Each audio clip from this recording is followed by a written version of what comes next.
Erik Maitland's PSL Beer of the Month is one that he had a hand in crafting recently. That batch is ready for public consumption and for us today as well. Erik is here along with Justen Parris from Wake Brewing in Rock Island. These two were brewing buddies not long ago. I have left some for the Quad Cities. I haven't gone through it all yet. Justen, do you do that often? Have a guest brewmaster? Is that something that's ever done? Not super often, no. Just special occasions, usually other friends that'll come in and they'll brew beer with us. Did you really let him do anything? Oh, he did a lot of work. Actually, I offered him a job. He told me that it was a lot. It's a lot of work. It's a lot of hours. Yeah, it's a normal 8 to 10 hour shift. Yeah, brew day. Normal. Yeah, brew day was a long day. I mean, I stayed for the whole thing. I've known for years how beer was brewed. I've just never been part of the process. And it was about 7 hours elapsed that I got there, and everything was in the fermentation tank. Yeah, he missed the cleanup portion of it. But I did do some cleanup throughout on the way, I guess. Is there a lot of cleanup? Oh yeah, it's like all we with do. Cooking and baking, right? It's 90% cleaning. Yeah. I totally believe that. Sanitation is key. Sure. So there you are. They let you touch things and, yeah, and all of that. I got to pour grains. I got to pour hops. I got to clean out grains. Yeah, you did. So the beer we're making here, Justen, is what? Tell me what you guys were doing. We made a porter, like kind of classic style porter with a little bit of a twist. It's got a little vanilla in it, just enough to kind of smooth out the roastiness that's involved in these type of beers.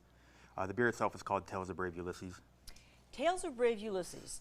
And there's a little story behind that. You know, Wake is riff infused. Yeah. Lots of music in their background. It's all about the music, so tell me about that, Justen. My brother and I toured in bands for years when we were younger, nationally known and stuff, and then we decided, you know, when we opened this place up, it was going to be very music driven. And so a lot of the names of our beers and products are named after titles of songs or bands or lyrics or play on words. I guess I got to ask who the Ulysses song is. Cream. It's cream. It's see that. And it goes well with a very creamy beer. It's a creamy beer. Justen's going to do the honors and pour a little of this. So it's a porter, which is explain a porter, Justen. Porter is a darker style product. It's lighter than a stout, but still has a decent amount of body. The roast character, which comes through sometimes, is coffee or chocolate. This should be a blend of the two. It looks like it. It's beautiful. And that kind of helps balance out like a little bit of the sweetness. You know, where hops and IPAs will do the same thing. The roasted grains in this will do the cutting through the sugars on that one. The temperature should be what on drinking this? Porters and darker beers, traditionally I like about 45 degrees.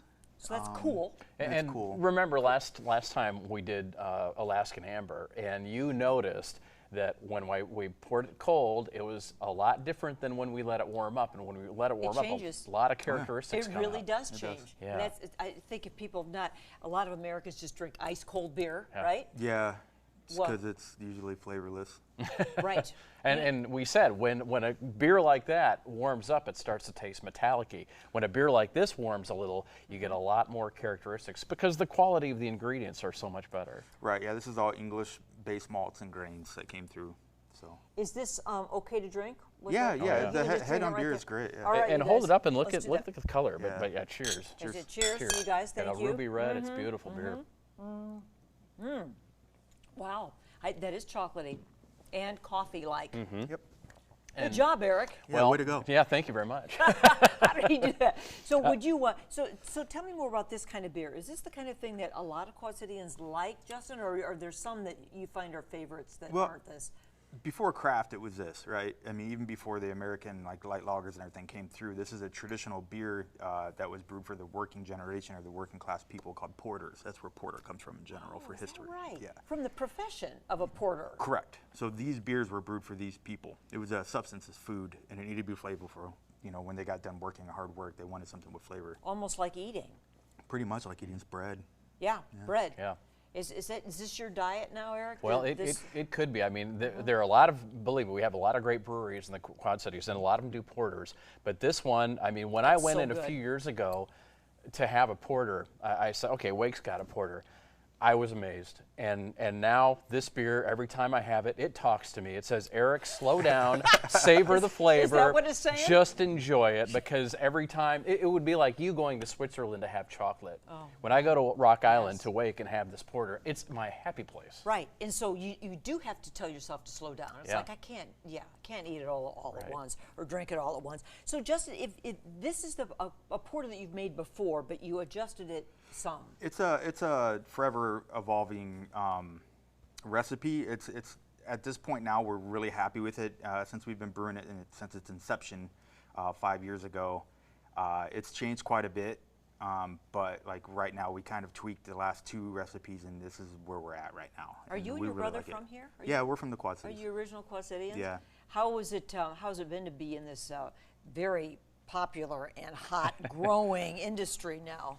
Good. It's you have to really learn how to separate yourself from everybody else, and we set out to do that, and I think we did a pretty good job. Yeah. What do you think, Erik? I think it's great.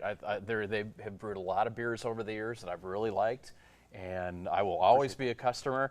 And as long as they make this, I will always leave a warm bar stool. So this is the porter, the Tales of Ulysses. Tales of Brave Ulysses. Brave Ulysses, by Cream, and now this great beer. And where can we get it? Only at Wake? Yeah, right now you might see it on a few taps locally. But typically this time of year, the porters and stuff are going to be mostly in-house at our place, and then we'll have cans to go. Yeah, you can bring it home. For how long? Till it's gone, not too much longer. See, that's the thing with this stuff. You know, it's special edition. I mean, really is the, I guess, the correct term for it. Yeah, and before we leave, we want to make sure that people know that $1 per pint goes to King's Harvest. These guys, like me, are all cat lovers. Yeah. Yes. Thank you for mentioning the charity, because that has a big part of what you guys do. Yeah, we're a pretty charitable brewery as far as, especially when it comes into the Quad Cities. We try to inject as much money back into the Quad Cities as we can by charitable donations through products like this. King's Harvest Pet Shelter is where this is going, and actually it's a big weekend for that, because we're trying to clear the shelters and get all these sweet animals a home. So, Justin, thank you for that, you and your brother. And Erik, this was fun. It was good to see you actually stirring a brew. See, I'll work for my beer. You work for it. A little. But you know, he did tell on you that you didn't help with the cleanup, so you know. A little. I know. A little. Thanks, Justin. Thank you. Thank you, Erik. You bet.